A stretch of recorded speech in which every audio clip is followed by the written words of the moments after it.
Good morning. I'd like to call the meeting to order. Facilities Committee, September 27th. I need a motion to approve the agenda, or if anybody has any deletions or additions. I would like to amend the agenda and add discussion on the bidirectional transponders. There was a safety meeting yesterday and we talked about that, and I need to bring it to facilities. Can you just explain a little bit, just what are the bidirectional? The bidirectional transponders are for the 15 schools that school resources officers and EMS had dead zones, Okay. on the radios that the county funded. Great. Can we add that after the ADA projects, but before surplus equipment? Yes. Great. Anyone else? No. Okay. A motion to approve the amended agenda? So moved. Second. All those in favor? Aye. Great. The next item is an approval of the meeting minutes from the August 30th meeting. Does anyone have any changes, additions, deletions?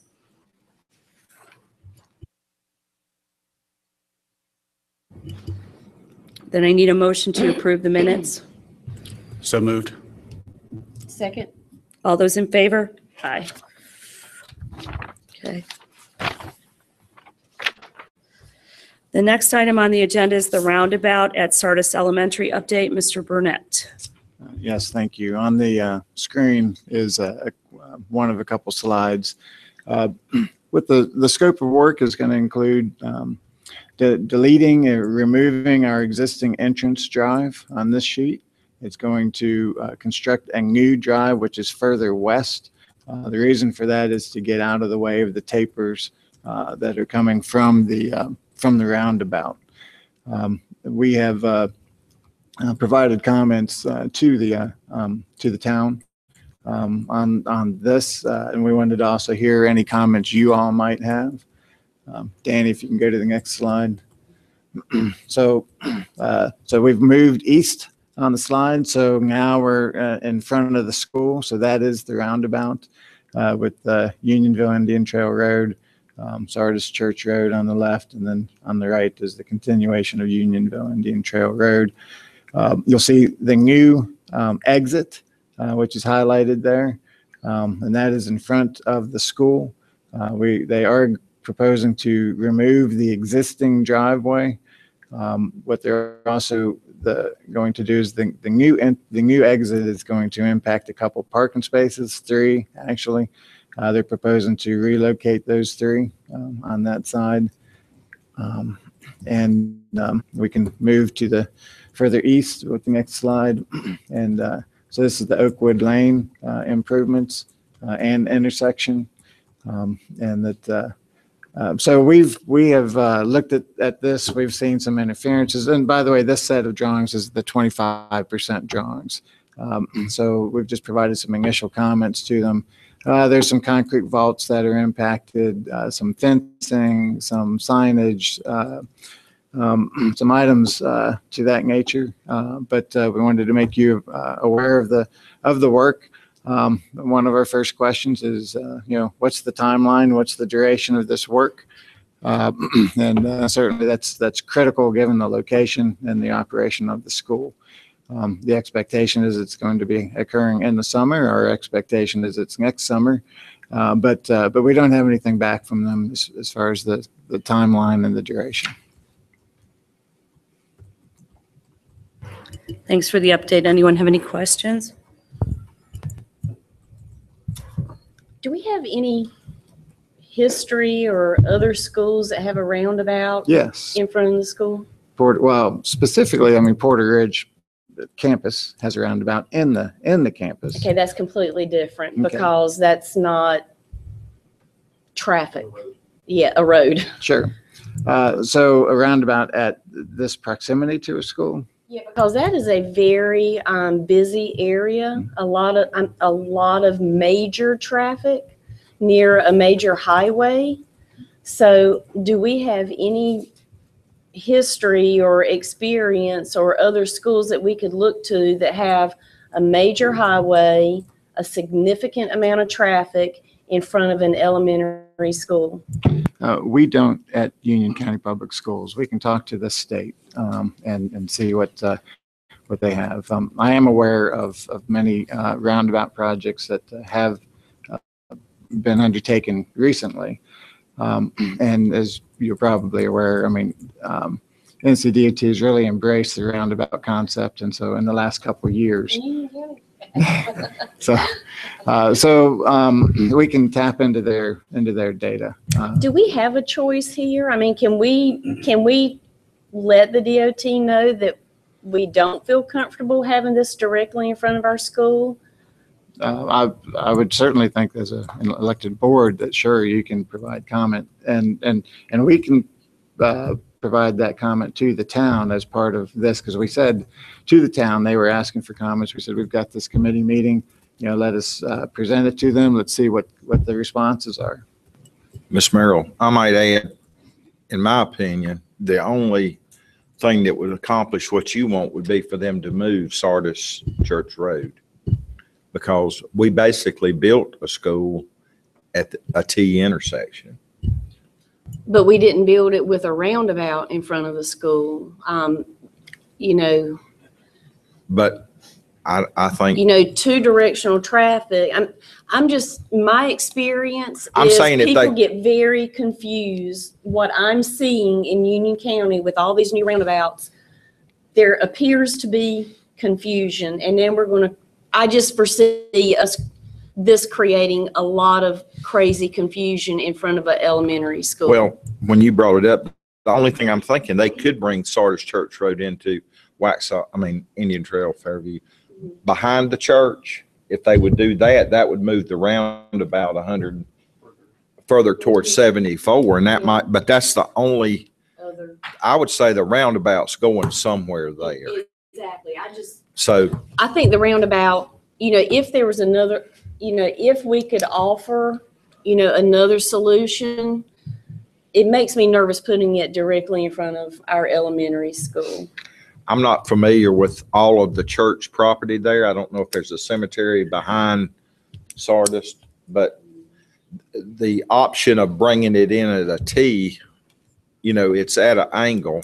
Mm-hmm. So if it was possible to bring it in on the 74th side of the church, they would really gain some, you could almost be a land swap, but that's the only remedy I would see. And if you're going to do it, you better start quick, because I imagine the ink's drying on the 25% drawings. Well, and I talked to them yesterday and they're up to 50%. Okay, it's dry. It's half dry then. And is the entrance farther east? Which School. entrance? The main entrance of the school. It is to the left on this sheet here. So the entrance. So it's down. It's further west, yes. And where would the roundabout be? The roundabout is to your right. Okay. So Dave, the entrance would be where the new roundabout would be if we moved it, right? No.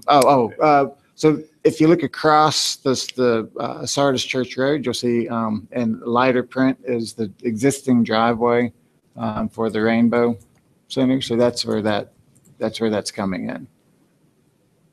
I think the split screen we're struggling with where this is, what's the proximity to the school location?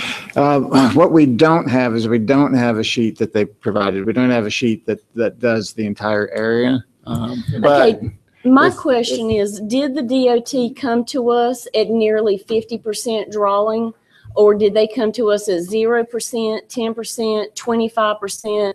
And then, because now we're seeing it at 50%. right, so, well, early September, we received this information and the drawings. And so of course, we hadn't had a facilities committee meeting, since then. And so that's number one. Number two is that there have been some meetings before I even knew about it. And so they had talked with the school.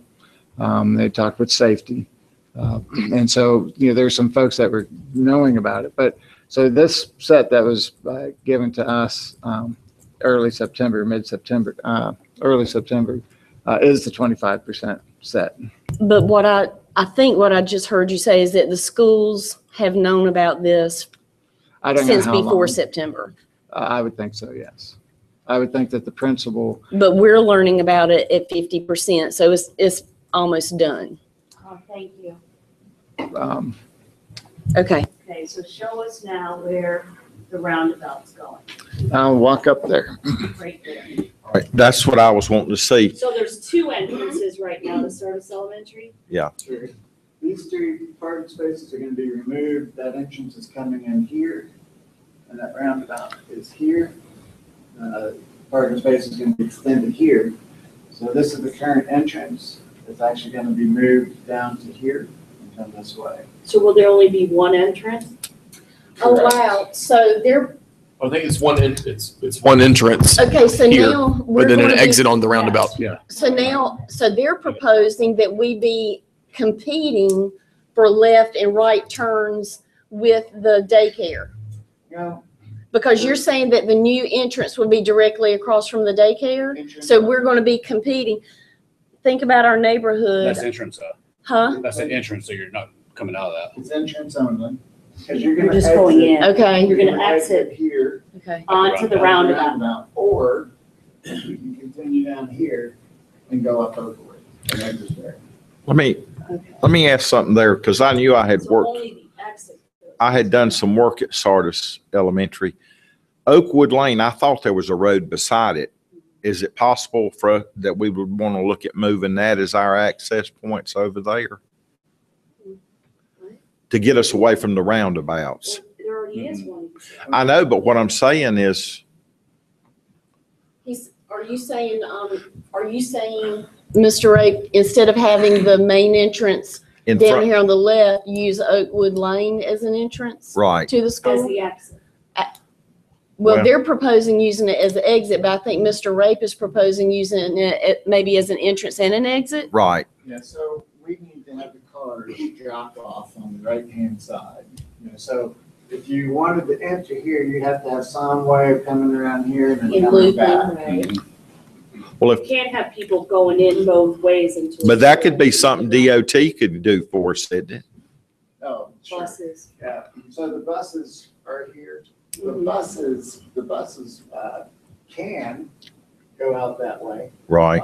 And they can enter and exit that drive. They actually could, if it worked out better for them, and it's designed for them, that they could come out here and go through the roundabout as their exit too. So that's up to transportation. We had a meeting with transportation. They said they probably wouldn't do it, but that's, it's designed to go either way. I don't think they can make the turn the way it's drawn currently. I don't think they can make the turn with the turn radius going up and around.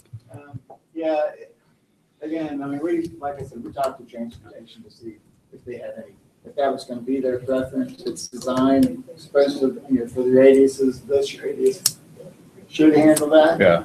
And then the radius and the roundabout, they did show a graph with the bus and the roundabout. It's a 2-lane roundabout.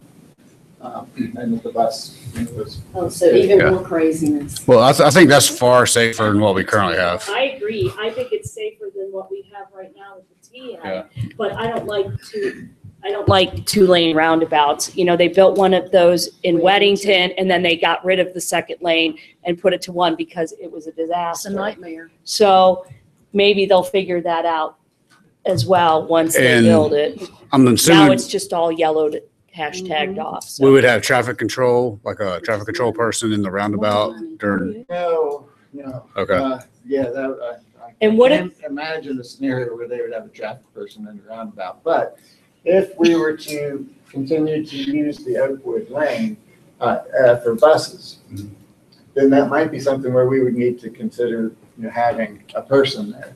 But if we're going to have the buses go and use the roundabout for the exit, and I wouldn't expect you to have a person there. How long the biggest concern for me, given what the roundabout construction has done to traffic right now in certain places of the county, what is that going to do to the school's ability to function while they always say, oh, it'll take 6 weeks, but really it takes about 3 times more than that. So we have concerns and we've talked to them. Okay. Are they going to do this in the summer for us? So this, Well, That's only that's 10 the weeks. expectation. There are utilities that are gonna have to happen. Again, we don't know the timing or the sequencing of the work. What could happen is that they could start on utilities earlier. There could be a construction project that's going on while we're in session. And as long as they're maintaining traffic, that happens all the time. we appreciate you doing what you can to bring to the DOT our concerns about how that whole thing affects the school and the ability for ingress and egress out of the school and construction time. So I appreciate that. We I know realize it's not a, it's we not a realize great, it was a messenger, so. yeah. Yes. So we will convey the concerns, and certainly the Board of Education can have a position, on it if you choose. I guess our position is, and with your help, is what I'm hearing from Ms. Merrill and from others, is we need to address our ability to get in and out of our school and how that's going to be affected by the roundabout after it's built. But before and during building, we need to be able to get our buses and our children safely, parents in and out of Sardis Elementary. So whatever message that is that you'd like to deliver, we appreciate it. Thank you. And one of the things that we do have noted or want to have that conversation is that even though it may be the summer, we still need to have access to the school. We still have employees that are going to be working there. We still have parents that are going to be wanting to sign up their children, for school, those kinds of things. So what we haven't had a meeting with them about sequencing, but the thing that we would hope that they are going to consider is that west entrance, that maybe that is finished earlier, and that the Oakwood Drive work, maybe that's finished earlier. That actually gives us access from both sides, I to agree. the school. But we, that's something they have not. Right, but parents are any going to be reaction. cut off on both ends of that while it happens. But what and we I- also don't want to do is we don't want to be a cut through Right, traffic. exactly. To bypass the construction. Because that would be a big safety issue. But the issue that Ms. Merrill raised is a very good one. How many roundabouts sit in front of elementary schools in the state? And I mean, messing up traffic in areas is difficult enough for the schools and the buses and the parents and the drivers and the everything, but putting it in front of the school raises all sorts of other concerns, as she pointed out, that need to be addressed. So with that being said, I would ask that facilities get with the DOT and find out how many elementary schools, middle or high, but specifically elementary schools, have a roundabout in front of the school. Because if there are others, maybe we can find out what went well, what worked, what didn't work, and figure out how to make sure it works well at Sardis. Okay. Yes, ma'am. Okay, moving on. Roof consultant and survey. Okay, so the Terracon was recommended and approved as the consultant for the roofing survey. We have negotiated the fee and scope with the consultant. The scope of the audit includes visual inspections of roof surfaces, flashings, roof accessories, drainage, equipment, and it also includes some non-destructive testing. They will be providing a report. We've asked for a tool to help us manage this information now and in the future. And so that is what we're recommending, because there are a couple options, was the Roof Pro software.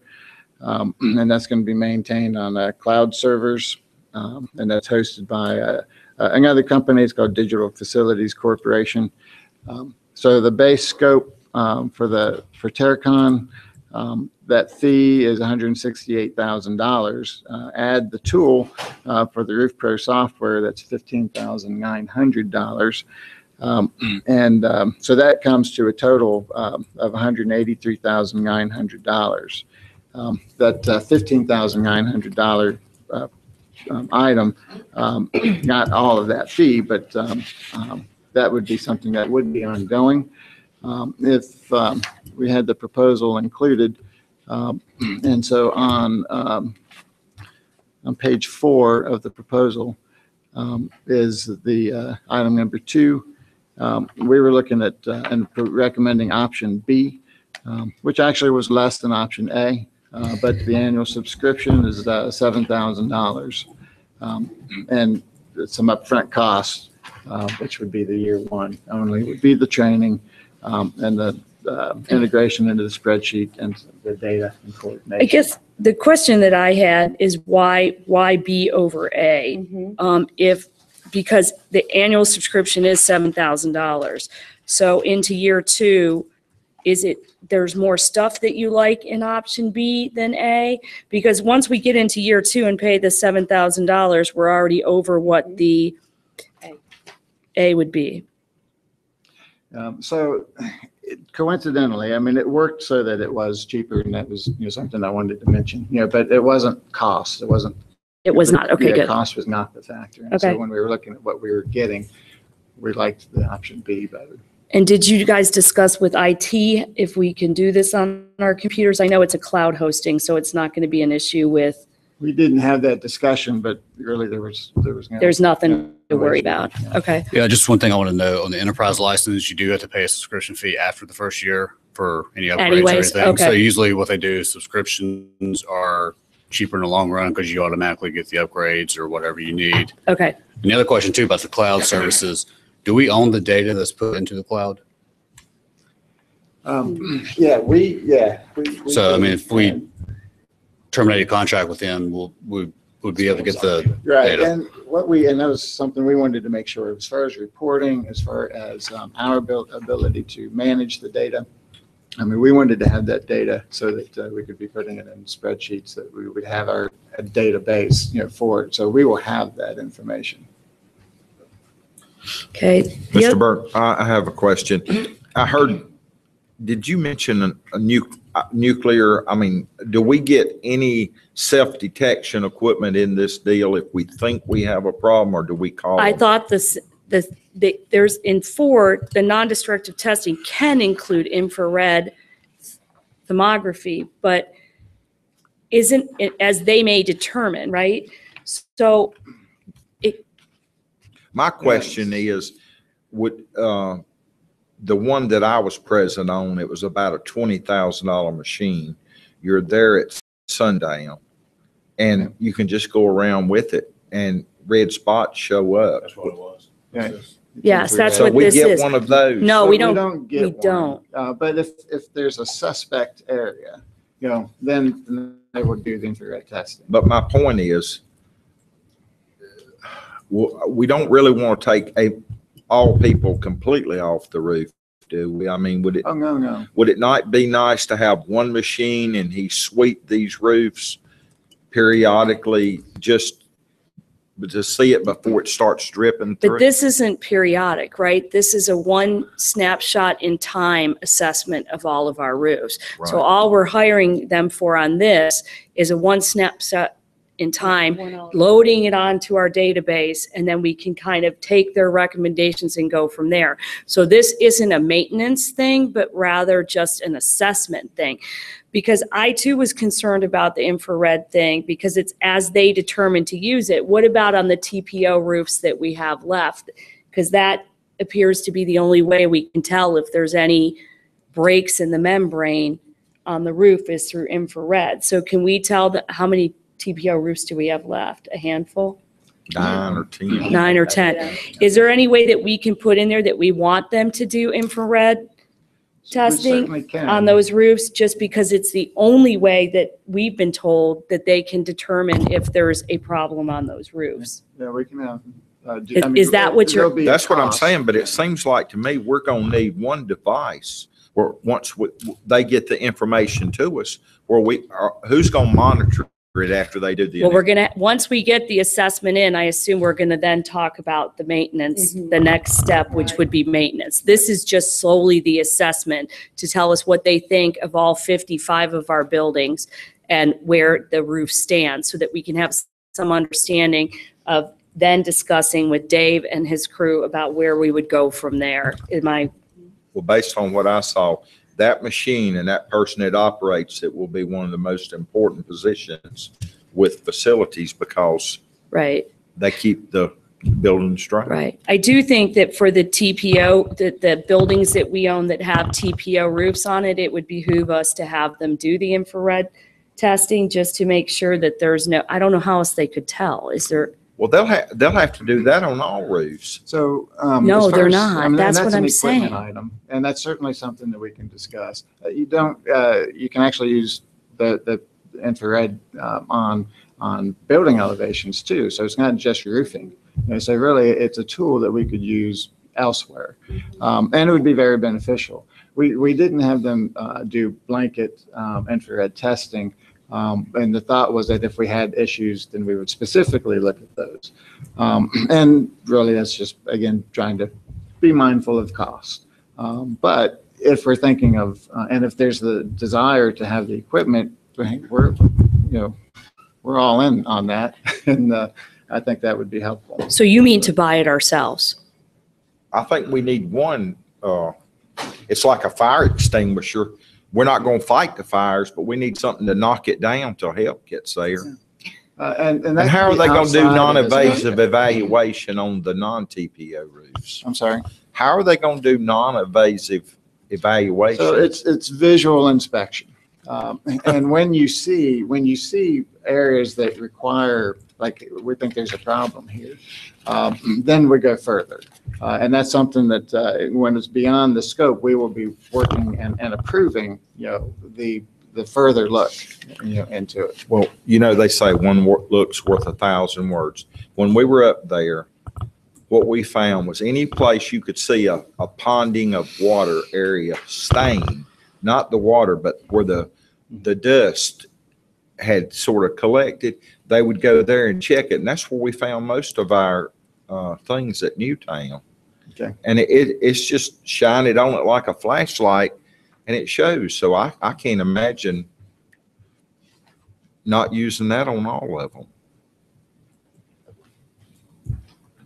So getting back to this, it's going to be an assessment, and then staff will come up with a maintenance plan after the assessment? So what they will be doing is they will be listing all of the deficiencies, recommendations on all the corrections of all those deficiencies. They'll also be looking at replacements and repairs and things like that. So it'll be kind of mapped out into future years as to what needs to happen. And again, this is a spot in time. As we come up with and have issues, they are a resource for us to go and say, hey, something else has come up that wasn't seen or observed or anticipated. And you can come look at those too and provide guidance on that. $500,000 for it, but don't say it. I guess the only thing I think I hear Dennis saying is, should this assessment include infrared on every single roof? Because how do you make an assessment just visually? So I hear him saying two things. One, shouldn't this assessment include the infrared technology? And two, shouldn't we buy one at a future date so that we have one in our arsenal? So I guess I would. It's Can we? the only way of I knowing. understand. So can you speak to the first part just with respect to this assessment? Because Sure. that's what we're trying to Yeah, so narrow. we can ask Terracon for a price to do the infrared testing on every roof. That we would hope to have that before the next school board meeting. So I would ask Dave if you could I'd like to see that in two different ways. The infrared on the existing TPO and then the infrared on the existing TPO and the rest. So all, just to see what that cost difference would be. Right, because the whole issue before was the insulation getting wet, the decking getting wet. And we could have a leak that's not visible inside, but it's, some of them were going through seams that looked good, but you could see where there was a seam and then it was like cancer growing each way. And we will also look at the price of the camera. I just want to confirm, there's been a lot of discussion about the TPO roofs, and I know we have a lot of other roof types here. I just again, want to confirm that if we request to have infrared testing done on all of our roofs in this assessment, I just want to confirm that infrared does work on other membranes Yes. other than TPO. Yes, I mean, It works You'll- on all it roofing? works on brick. Okay. Brick panels too. Yeah. Okay. Yeah. Very good, thank you. Okay, They then. don't have a drone with thermography, do they? Like infrared? I mean, that would That's probably be a lot that's faster not- than, That's not a bad thought.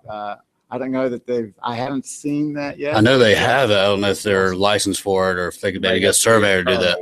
To get a hold of that.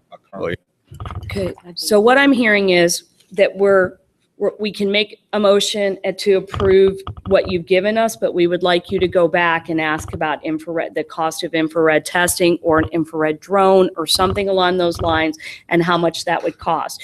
And then we're good with you just bringing it directly to the full board at that point. So it can't be on consent agenda because you'll have to update us on that. But we're good with that. Is that what we're all saying? Okay, so I need a motion for that. So moved. I second it. All those in favor?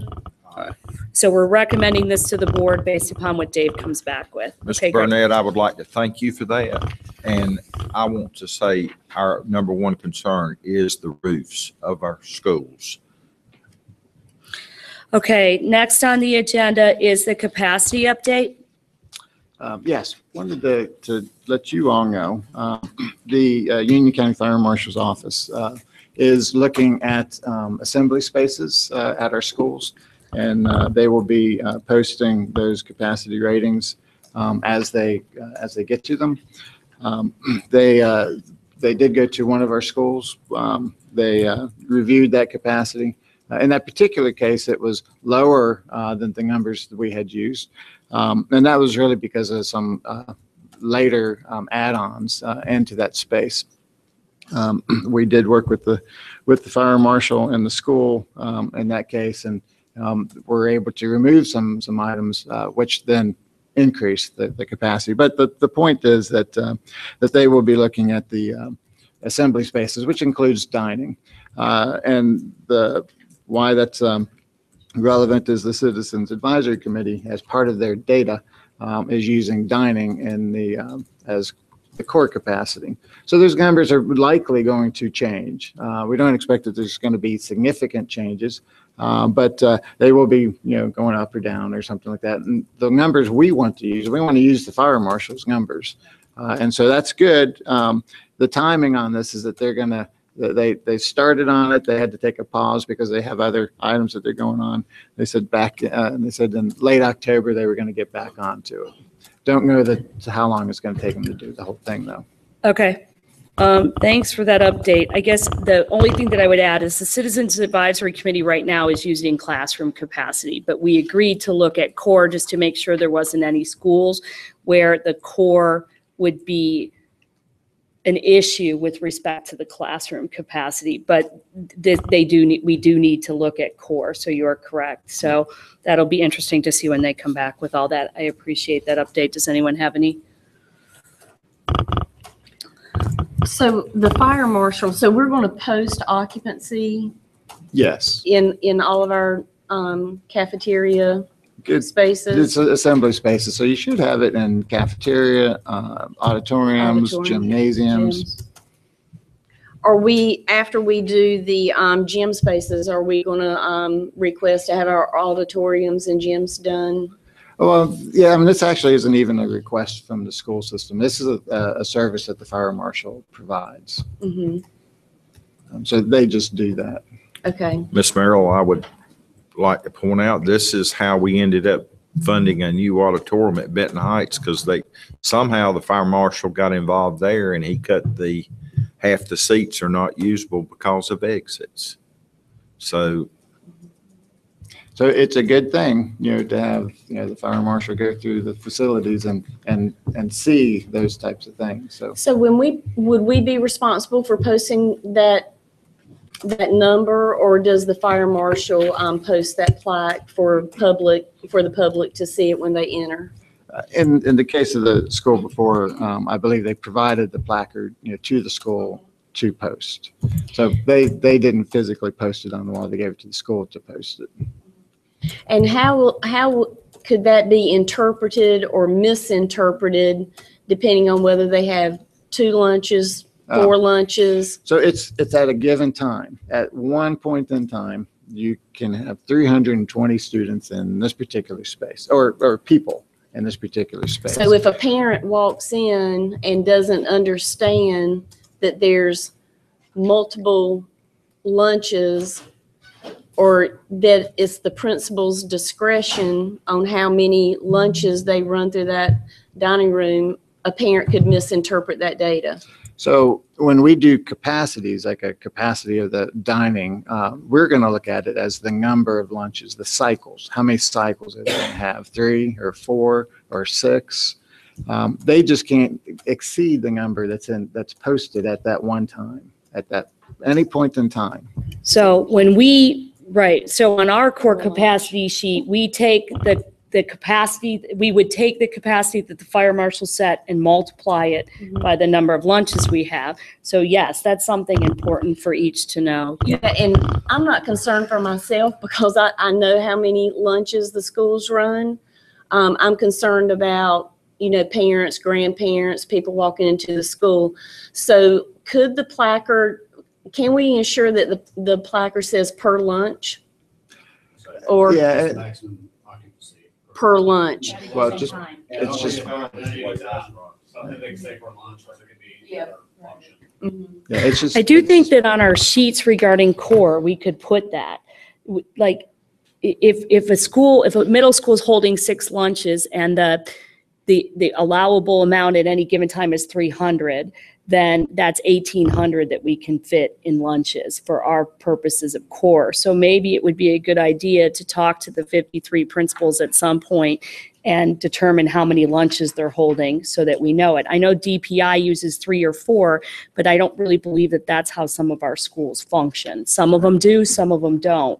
But just to keep the confusion to a minimum, because we know that some middle schools, or most of the middle schools, are using 6 lunches, not 4. And they do that for a variety of reasons, some of which are really great. So I just think that it may be better to outline that at the end of the day once we know all this information. Yeah, and don't forget the elementary schools where they don't really have a whole group that goes down. They're just continually cycling. Yeah, continually cycling. Any other questions on that? Okay, LED lights. At the last committee meeting, we were asked to provide information that we have on LED lights. So in your information is we have 15 schools that are listed and with specific areas where LED lighting has been installed. There is an asterisk at the bottom that says we have some LED lighting in other locations, but this is the bulk of where we have LED lighting. All right, my original question, and I probably didn't say it right, as I understand it, there's such a savings with LED. There are some rebates with And rebates Duke too. Energy, right? Why are we not going to all the utility companies and trying to get them to participate? So I had a discussion actually with one of our providers. We have Duke Energy, we have PD, we've got City of Monroe, we've got Union Electric. So Duke Energy has some incentives, rebates associated with some energy saving items. The provider I talked with, they did not. But really the incentive to us and to the taxpayers is that it saves energy. We can usually get a payback in sometime between 2 and 4 years. So as we are replacing fixtures, we're replacing them with LED lights. At the moment, we don't have lighting replacement programs underway, but that is something that we're looking at, and we do want to try to identify some schools and some areas where we can do that. And there's many benefits.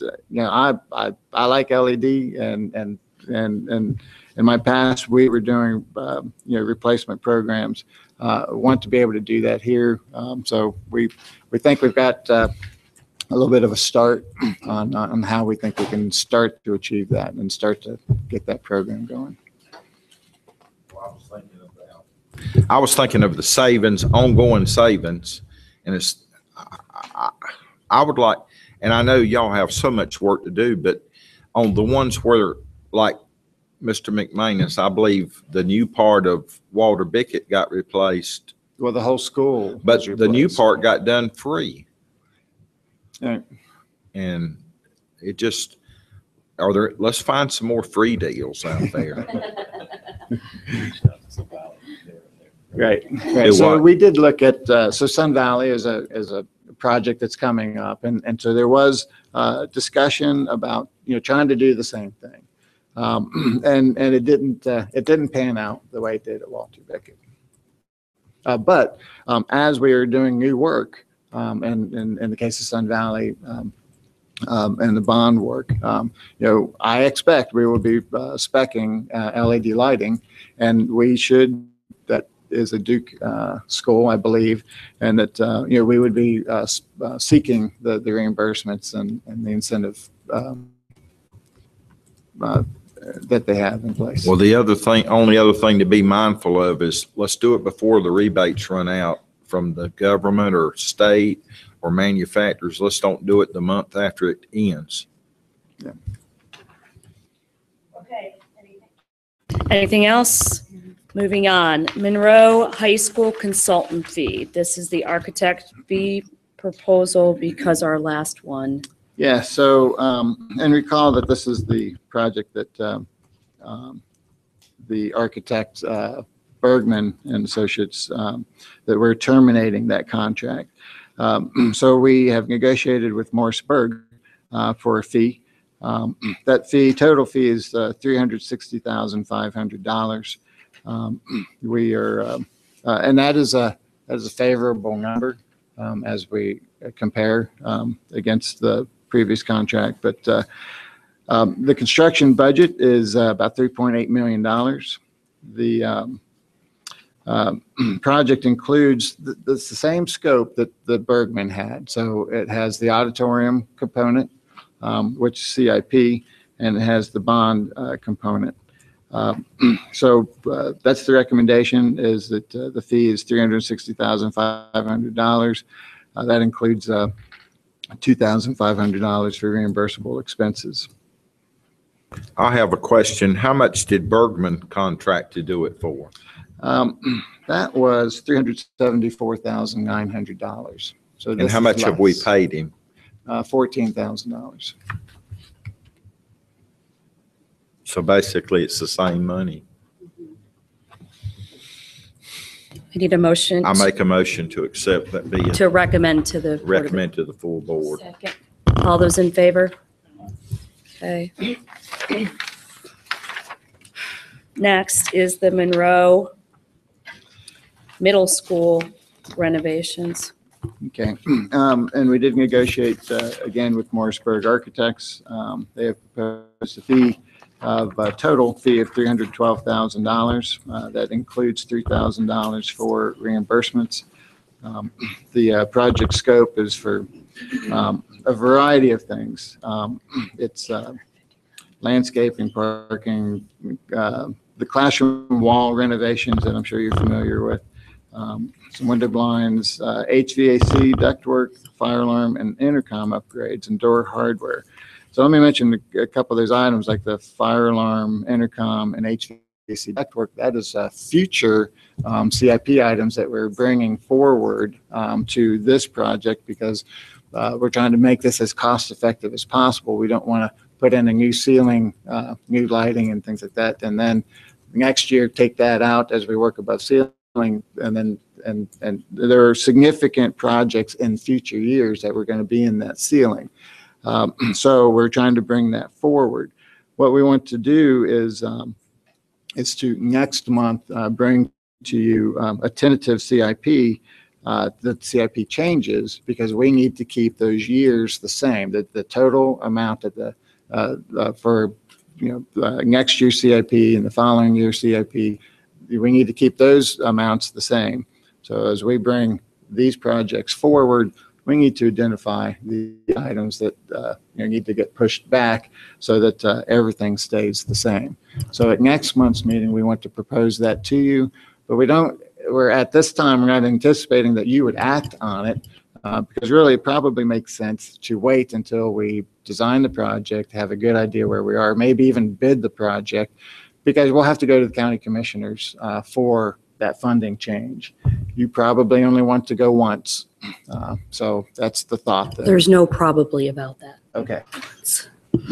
I appreciate that. And I know that you took a look at this to make sure there wasn't other things in future years that would require us then to rip the ceiling back out after we just put it in. And I appreciate that. It's trying to find $850,000 from our existing CIP and moving those projects to another year.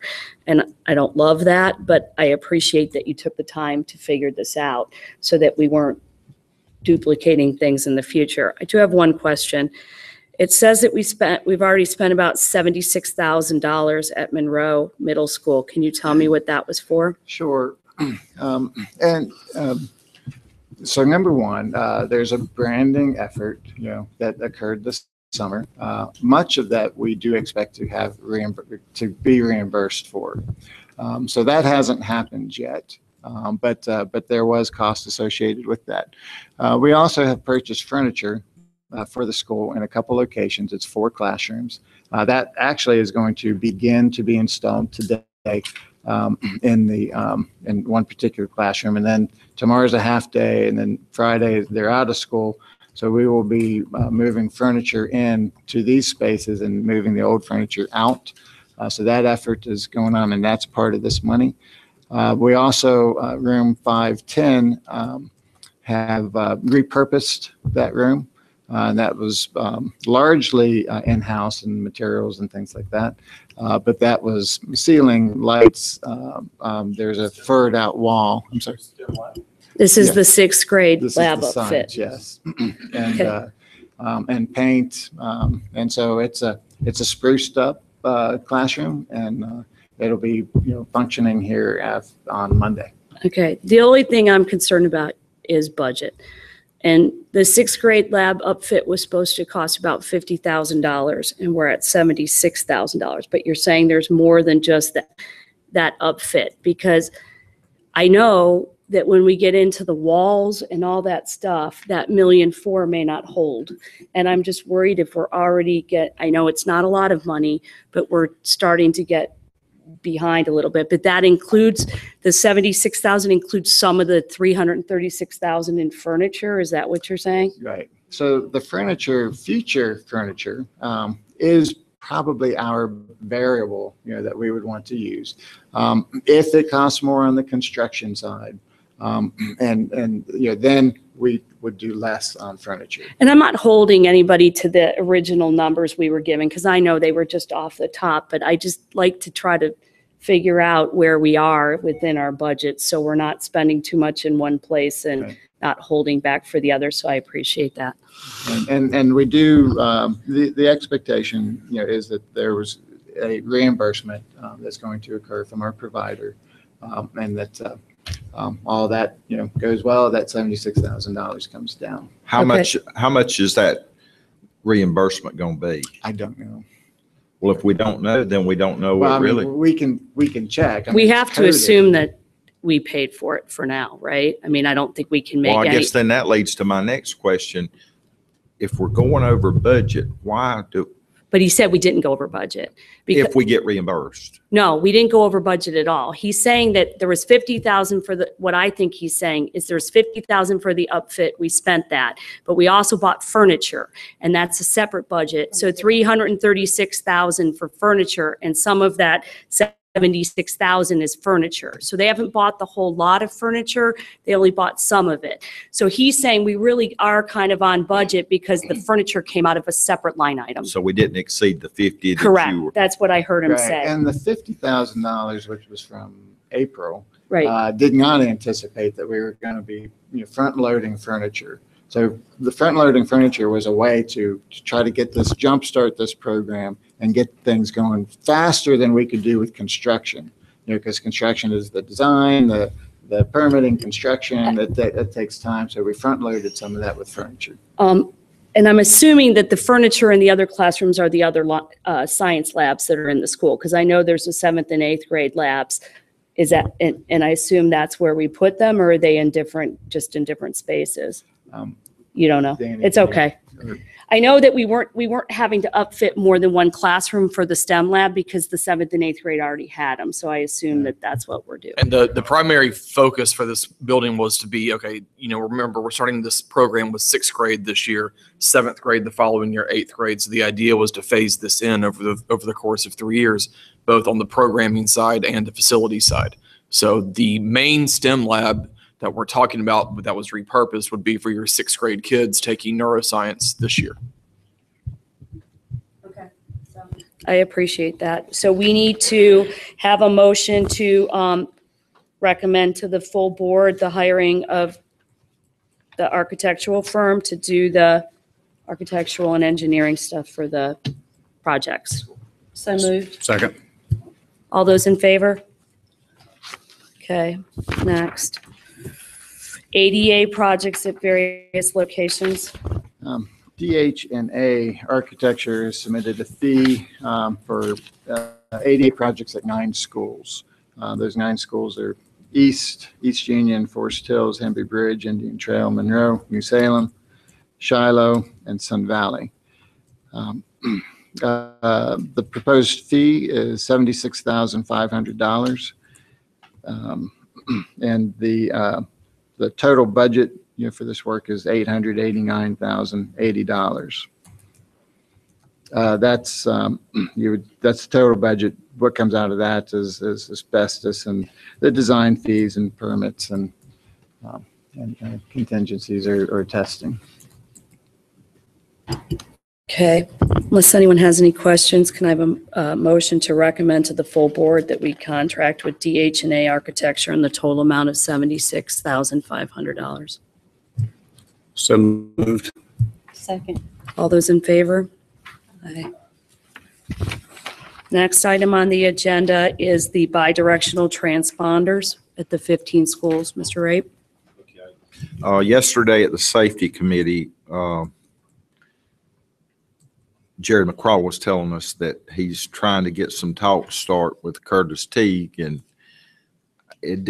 I don't know if Curtis is really up to speed on these bidirect. I mean, he said, you need to get involved. I would appreciate, and because last year the need for them and the funding of them was so important, and these, for the benefit of anybody that didn't hear when we were talking earlier, the bidirectional transponders are where SROs, EMS, firemen can go in there, and it will rebroadcast their signal back to people on the outside and at the base station. So because we have dead zones in 15 schools.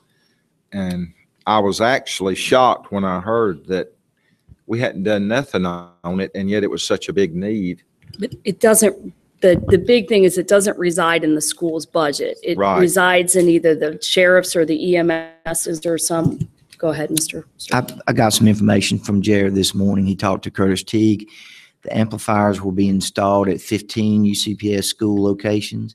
The county has funded the BDAs. They're in the process of bidding and doing an RFQ for the installation and the equipment. And so it's in their budget, and they're moving forward with the process. And that's this morning. Well, that's great. So we just need to keep facilities apprised of what's going on with that. So perfect, Okay. great, thank The you. biggest for- reason was we communicated to the commissioners a need for funding. It was a no questions asked deal. Next item is surplus equipment,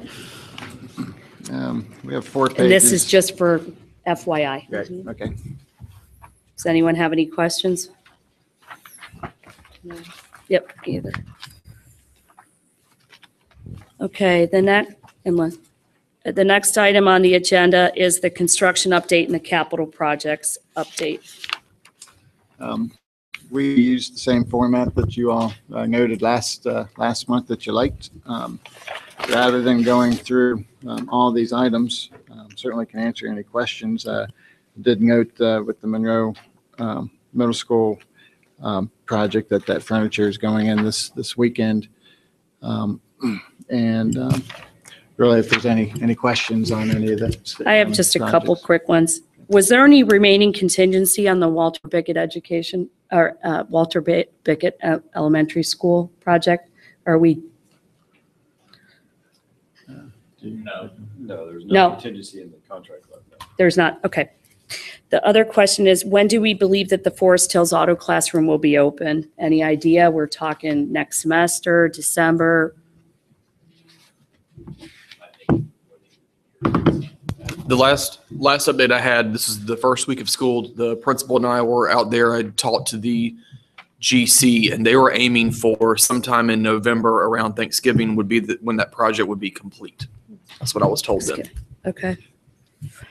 I would like an update on the CATA recording studio and what happened with the asbestos money, if we were able to get money back to the school or what's going on with that. So the plan has been that there are contingency funds at the Forest Hills project, CTE project. If those are not used, and they hadn't been, that the hope was that that would be what would be to reimburse the CATA for the asbestos abatement that the school paid for. Okay. So we aren't there yet, but we are getting closer.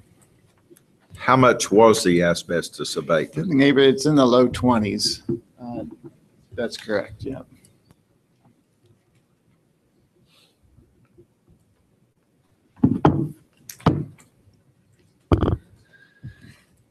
Anything else? No.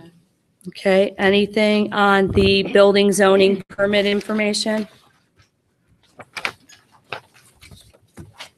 Okay. That being everything that we had for open session, I need a motion to go into closed session pursuant to NCGS 143-131 for the consideration of bids and to consult with our attorney in order to preserve the attorney-client privilege between the attorney and the public body, which privilege is hereby acknowledged pursuant to NCGS 143-318.11A3. So moved. Second. Thank you. All those in favor? Aye.